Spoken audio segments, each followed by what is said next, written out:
world of Yeshivot Hesder and others to come together and hear Torah.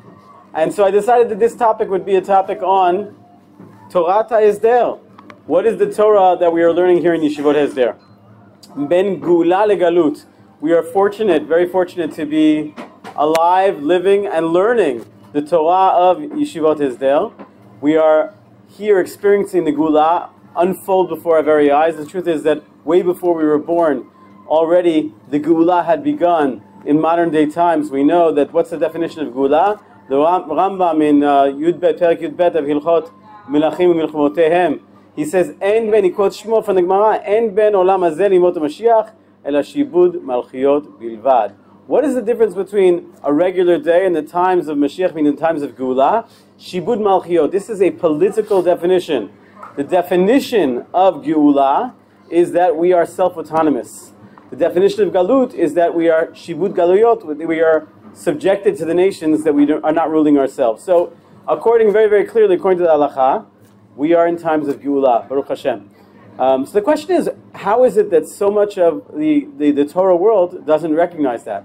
How is it that so much of the Olam Torah, how is it possible? How is it possible?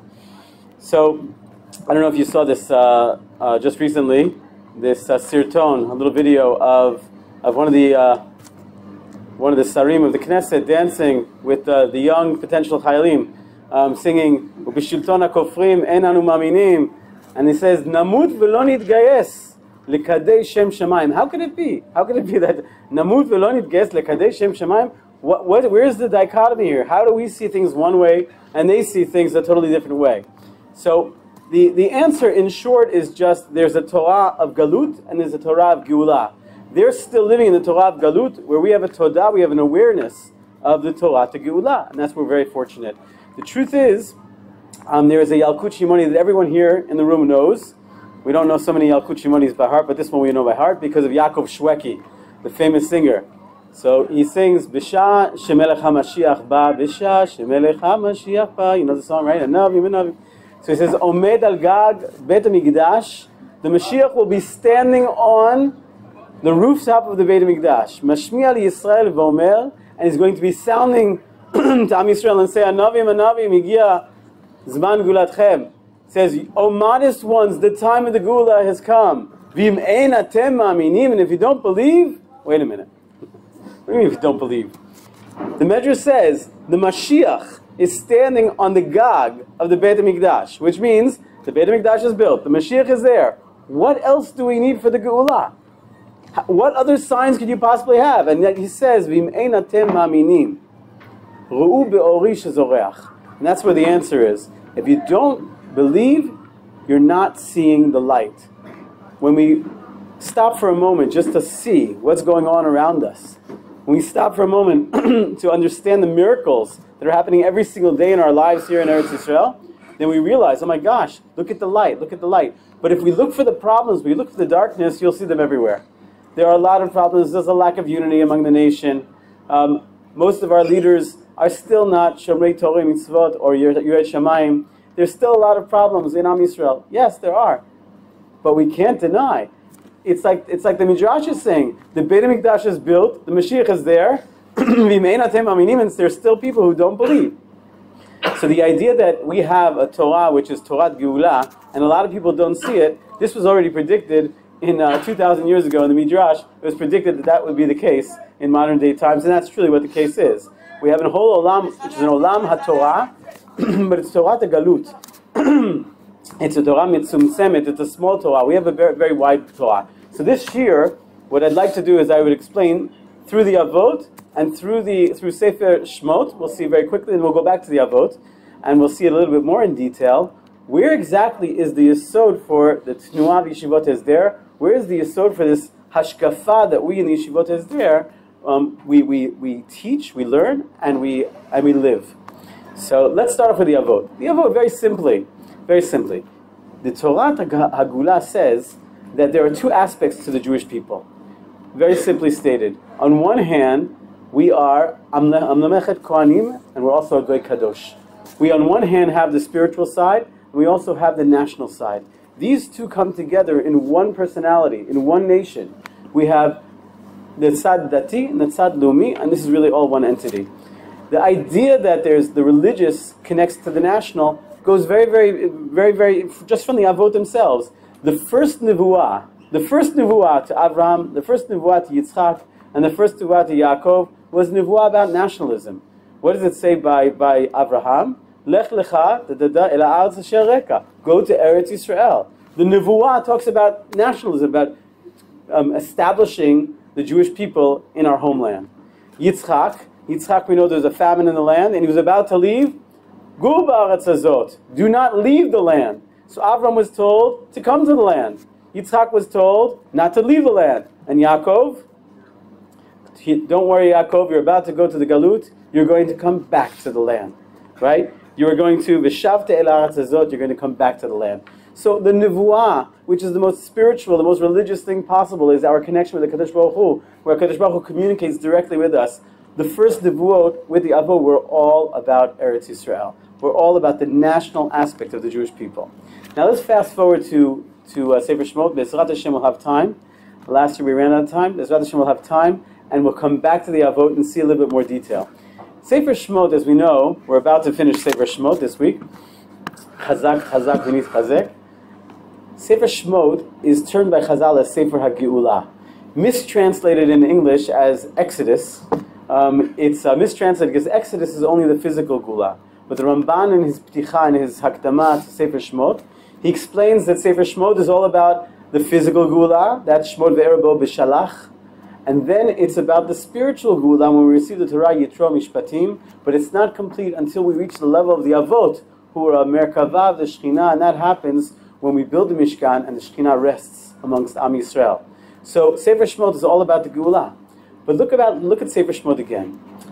In modern day times, in our lives as Jews, every year, we live through Sefer Shemot in a period of time called Sfirat HaOmer. Sfirat HaOmer connects the physical Gula, Yetziat Mitzrayim, Pesach, to the spiritual Gula, when we receive Matan Torah at Shavuot. So this is the period of time. If you think about it,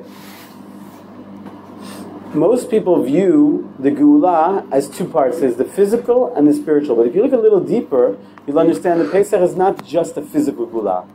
Pesach represents and is the birth of the Jewish people. It's our birth as a nation. And Shavuot, it's not just a spiritual Geula, it's when we received the Torah, we received our mandate, our religion. So we have a tzad dati, Shavuot, and we have a tzad leumi, which is Pesach. The whole Sefer Shemot is all about connecting our tzad hadati to our tzad halumi, or our tzad halumi to our tzad hadati. This is what Sfirat HaOmer is about. We know there's a halacha about Sfirat HaOmer. You must count every day. You cannot miss a day.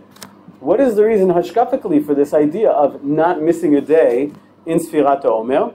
The idea is you cannot sever the connection between the tzad dati and the tzad lumi. If the whole period is really a connection between these two, so then you cannot disconnect these two sides of our national personality, our religious side and our national side. So that's the period of time called Sfirat HaOmer. Who can tell me another period of time which many people get confused with Sfirat HaOmer? Anybody? Anybody? The 3 weeks. The 3 weeks, a lot of people get confused because the 3 weeks also has Nihugei Avelut. We have Nihugei Avelut in Sfirat HaOmer. We also have Nihugei Avelut in the 3 weeks. So it seems very similar. It's both period of time, 7 weeks, 3 weeks. It seems very similar. But the truth is that they cannot be more opposite by nature. And we're going to explain this right now. The 3 weeks is bookended, not by Pesach and Shavuot, but by Shvat B'Tammuz and Tisha B'Av. What is the source, the original source of Shvat B'Tammuz and Tisha B'Av? Shvat B'Tammuz was the day that Am Yisrael, Parshat Ki Tisa, Perek, was the day that Am Yisrael committed Chet HaEgel. That was that. And Tisha B'Av was the day of Chet HaMeraglim. What's the nature of each one of these days? So Chet HaEgel, would you say that's a religious sin or a national sin? Religious sin. There's nothing more anti-religion than Avodah Zarah, right? If religion is all about Hashem, so Avodah Zarah is the exact opposite. And Chet HaMeraglim, would that be a religious or a national sin? A national sin, obviously. They denied their homeland. So, if Pesach is the national birth, and Shavuot is our religious birth, so 3 weeks is the exact opposite. Shiva Asar Tammuz, we denied our religious nature, and Tisha B'Av, we denied our national nature.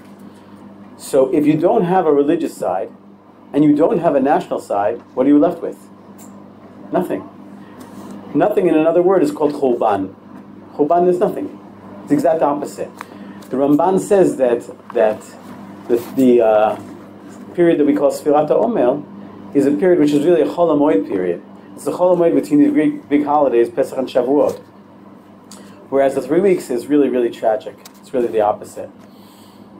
Truth is, the saddest time of the year starts with Rosh Chodesh Av. V'shenichnas Av, mimatim b'simcha. As Av comes in, we have less and less simcha leading up to the Churban, leading up to Tisha B'Av. If you look historically, really, Rosh Chodesh Av should have been the happiest day of the year. It should have been Mishenichnas Av, Marbim b'simcha. How so? So what happened on Shva Asar Tammuz? Shva Asar Tammuz, what didn't happen is that we did not receive the Luchot. Moshe broke the Luchot because of Chet HaEgel. What would have happened had we not done Chet HaEgel? What would have happened had we received the Luchot Rishonim and we had not had Chet HaEgel? So then the next day, we would have started a journey towards Eretz Yisrael. How long is that journey towards Eretz Yisrael? Anybody know? Lo shana shnatayim. How long? Shlosha yamim? No. I'll give you a hint. It's in the very beginning of Sefer Dvarim. It says it beferush.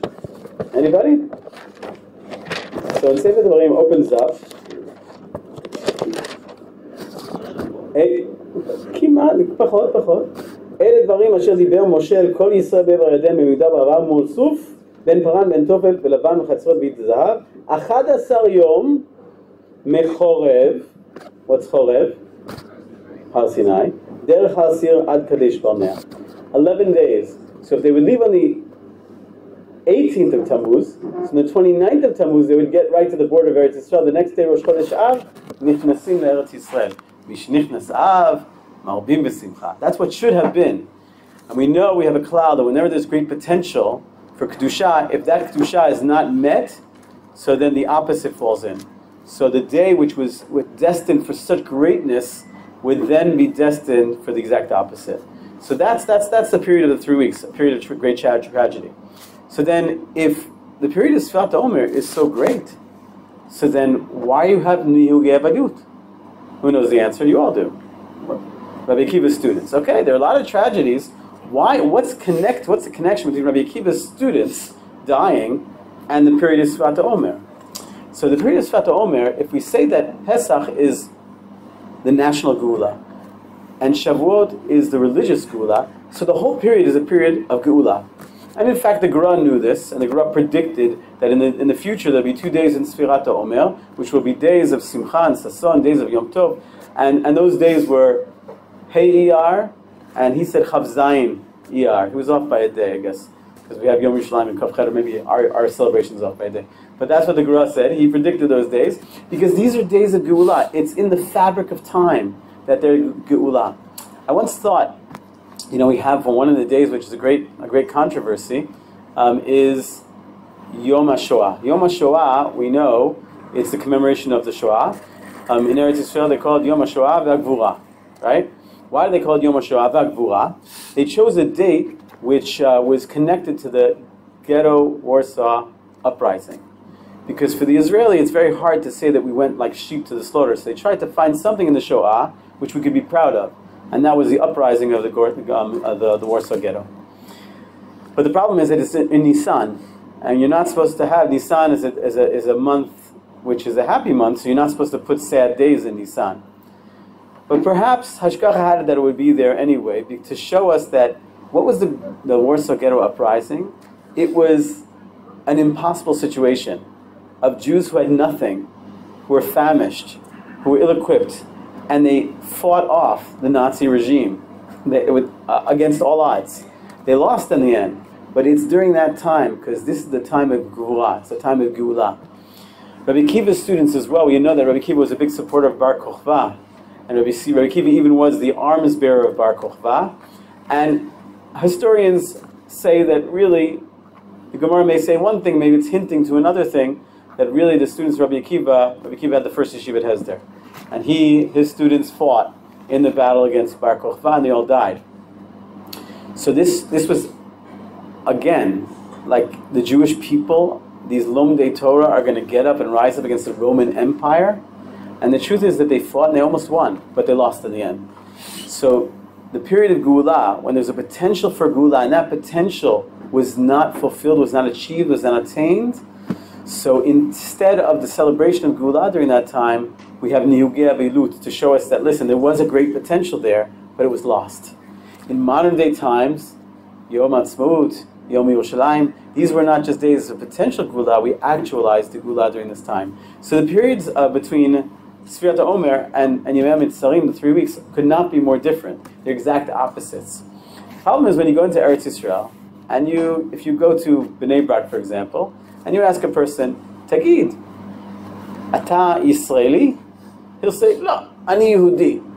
You go to Tel Aviv, and you tell a person, Hey, Ata Yehudi? Ani Yisraeli. It's like a disconnect between our national side and our religious side. Some say this, some say that. I heard a very, very funny. It says, what do the non-religious believe? The non-religious believe,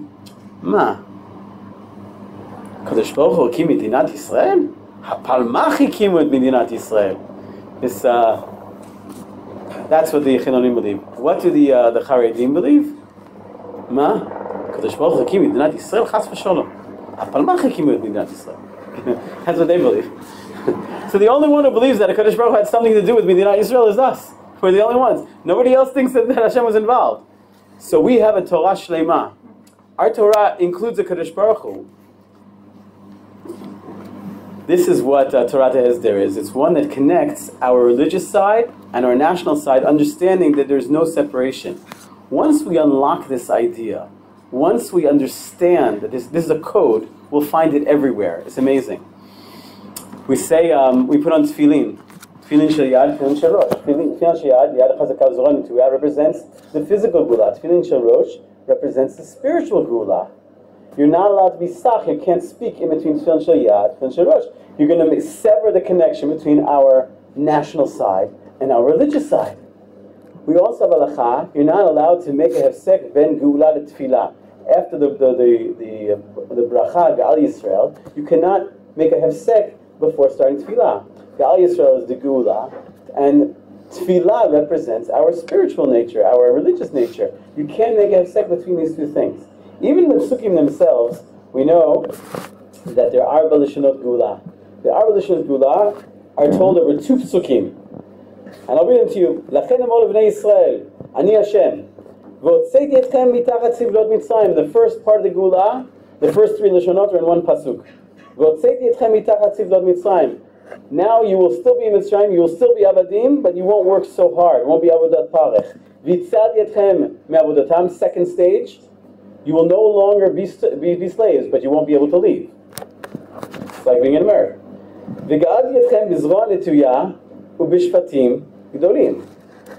then you're actually going to leave Eretz Yisrael. That's one pasuk. The next pasuk, leave Mitzrayim.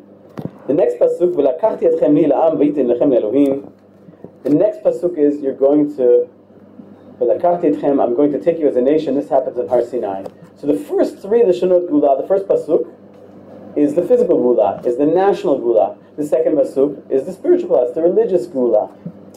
And what do we do on Leila Seder to commemorate these 4 Lashonot Gula? We drink the Arba Kosot. And the Halacha says, the Mishnah brings down, that between the first cup and the second cup, you're allowed to drink as many cups as you want. Between the second cup and the third cup, you're also allowed to drink as many cups as you want. But between the third and the fourth, you cannot have extra cups. Why?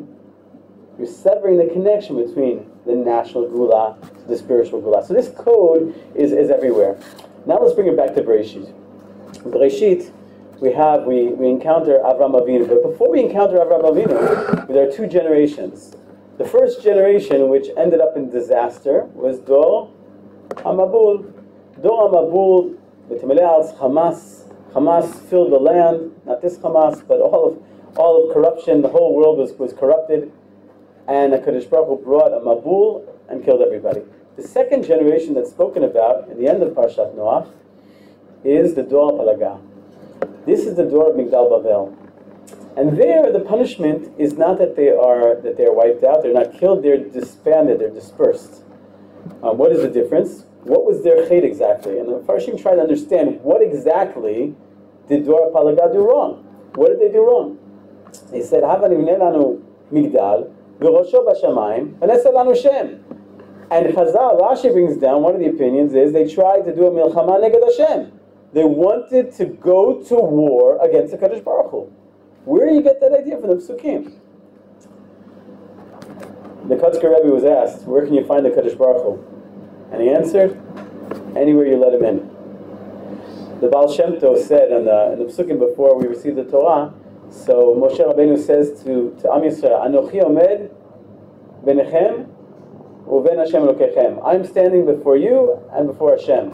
He says, it's the Anochi, it's the me, it's the egotism that stands before you and the Kadosh Baruch Hu. You want to be close to Hashem, you have to be an Anav. Anochi omed. If you look at the whole parasha of Migdal Bavel, it's all about them. Hava naseh Migdal v'naseh lanu Shem. Let's make a name for ourselves. Kadosh Baruch Hu is devoid, he's absent, he's not mentioned, he's not even thought about. The whole generation didn't think about Hashem. It was a godless society. So if the first generation was destroyed because they were immoral, unethical, the second one was destroyed because they were godless, they had no God.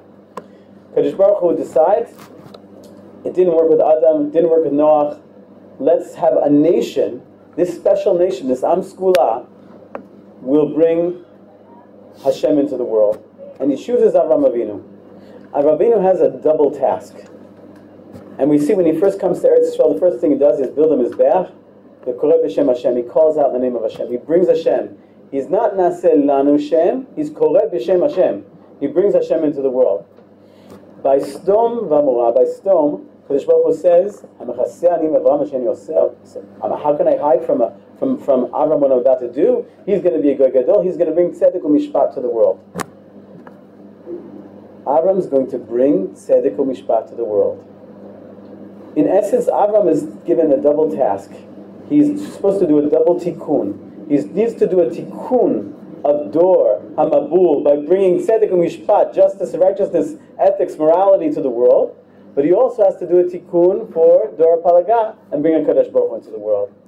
These are the two sides. He needs to make a nation that's going to be righteous and be an example to all nations. That's the national aspect. And he needs to bring a Kadosh Baruch Hu into the world. That's the religious aspect. This starts with Abraham. It doesn't stop with Abraham. We are children of Abraham. But we're more specifically the Bechir Shabbat Yaakov Avinu. So now in the next few minutes, maybe 10, I'm going to explain something which is so significant and it's so foundational to who we are as the Jewish people that we must say it and we must illustrate. That is Yaakov. His name changed from Yaakov to Yisrael. Right? Shimcha Yaakov, lo yikra Shimcha Yaakov, ki Yisrael yeshmecha. Right? Your name is Yaakov, but your name will be Yisrael. Okay? What is this? What is the meaning of this name change? To understand this properly, we have to go back to Parshat Toldot. Parshat Toldot, we all know, famous story, Yitzchak wants to give a bracha to his Bechor, to Esav, and we're all standing and thinking, what in the world is Yitzchak thinking? Is he blind? Like, is it possible that he doesn't really see? What Yitzchak, I appreciate this, Molly. Is it really possible he doesn't see it? What was he thinking? What was the Havamina? So many people think that he just was choosing Esav over Yaakov. It's not true, probably. The Pshat of the Psukim, really, that he looked, if you look at the nature of the bracha, V'ten lecha Elohim, Yital Hashemayim, Shmeyav, Zvad V'gontecha, V'tirosh, Yavducha, I mean, he's giving Esav the bracha, which is right for Esav. Esav, you are going to be a leader. You are going to have power. Yitzchak looks at his sons. He understands that Abraham was chosen. The baton is handed to Yitzchak, and now he has to hand it to his children to be the special nation. He doesn't think for a moment that he has to choose, or Kadosh Baruch Hu is going to choose between Esav and Yaakov. He thinks both of them will inherit him. Both of them will be part of Am Yitzchak, this great nation. They're both going to be. Now he has to decide. When you're building a nation, it's like making a coalition. So if you have Yaakov and Esav, and you want one of them to be, let's say, the minister of defense, who would you choose? Esav. If you want one of them to be the minister of education, who would you choose? What about minister of finance? I think I'd choose Yaakov. But you never know. And what about prime minister? Who would you choose? Who would you choose? Yaakov or Esav? Esav, you want a leader that the leaders of the world will cower before him. You want someone who's going to stand before Melachim v'lo yavosh, right? He's going to be a person that's going to control the room. He looks and he says, I'm looking for a leader. Parenthetically, the end of Sefer Breshit, when Yaakov gives blessings, brachot, to all of his sons, what is he doing there? He's trying to find the right one to be the leader. And there are two sons that come out with the most psukim, and that is Yosef and Yehuda, and those are the natural choices. Yosef seems to have a better CV than Yehuda. In the end, the surprise is that he chooses Yehuda over Yosef. But he's looking for a leader. So too over here, he's looking, which one of my sons can be the leader of this people? He'll have the power, he'll have the money. Esav. In the end, Yaakov gets the bracha. And then Nafal HaSimon, and then he realizes, oh my gosh, what Rivka knew all along. Shnei goyim bevitnech, u'shnei le'umim mime'ayich yiparedu. In the end, it's all going to go to Yaakov, which is a chidush, because Abraham had two sons from two different wives. But Yitzchak, these are twins, they're from the same mother, they should really both be part of the family.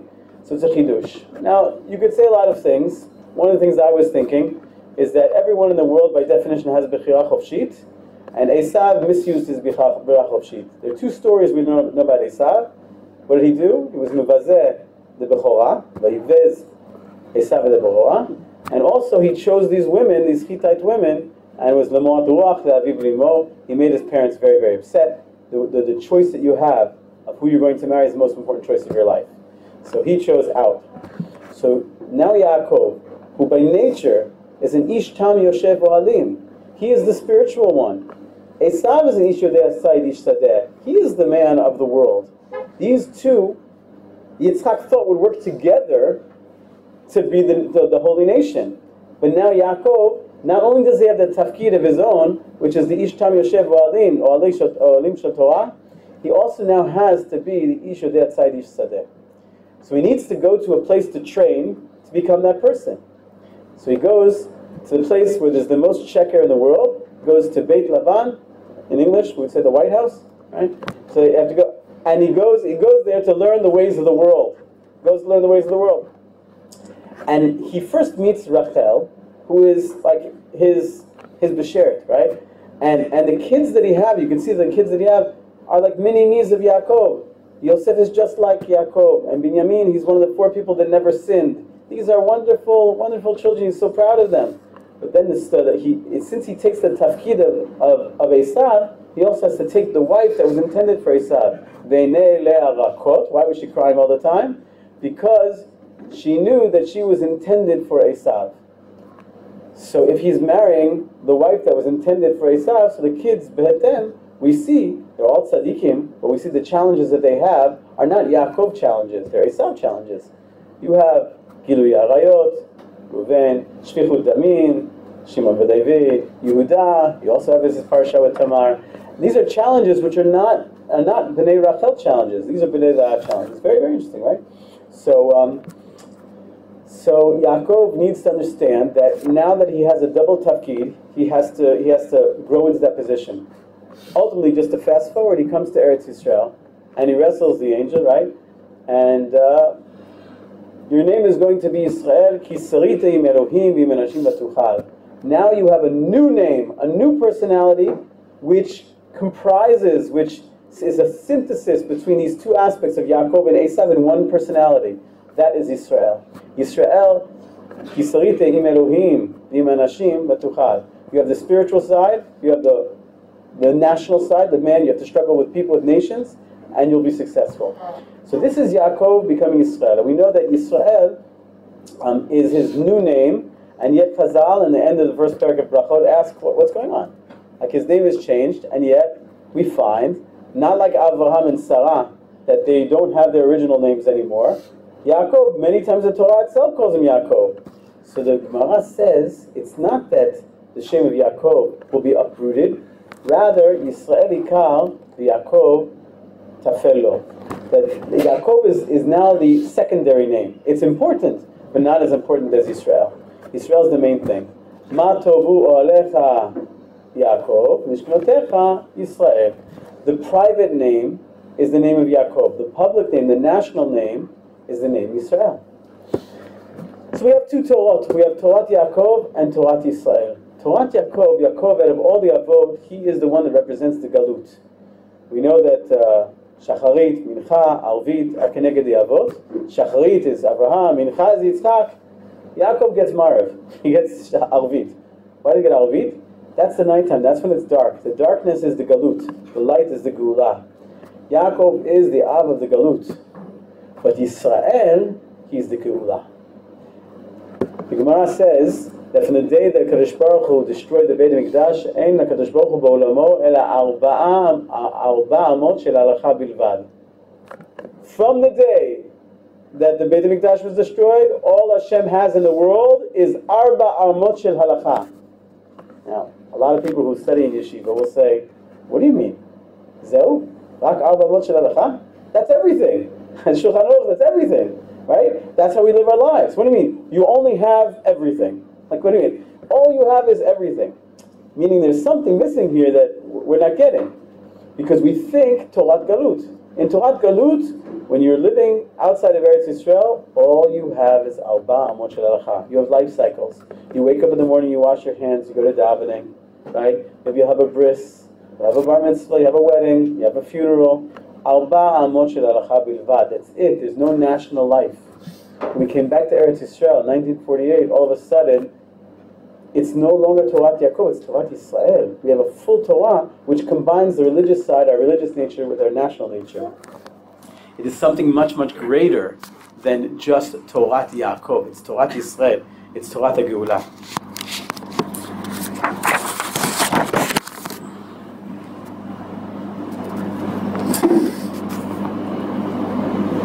This idea that we have two sides to our personality, to our Jewish personality, is something that we showed by Yaakov, we showed by Avraham, we showed by Sfirat HaOmer. We showed the contrast in Yemei HaMetzarim, in the 3 weeks, that it's the exact opposite.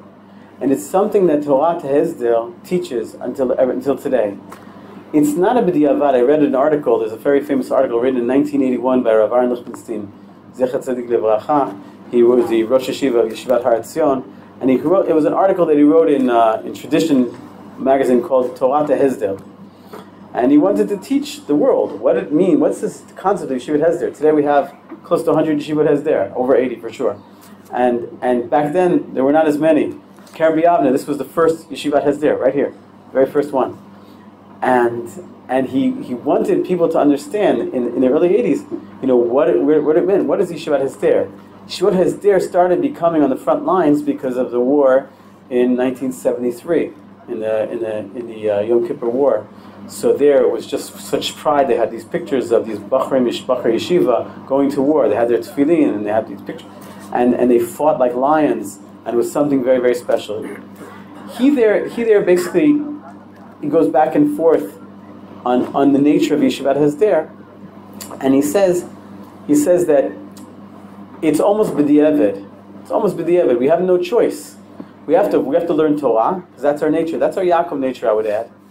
But at the same time, we have a national responsibility. It's derech eretz. It's lo tamod adam re'echa. It's the most logical thing that we have to do.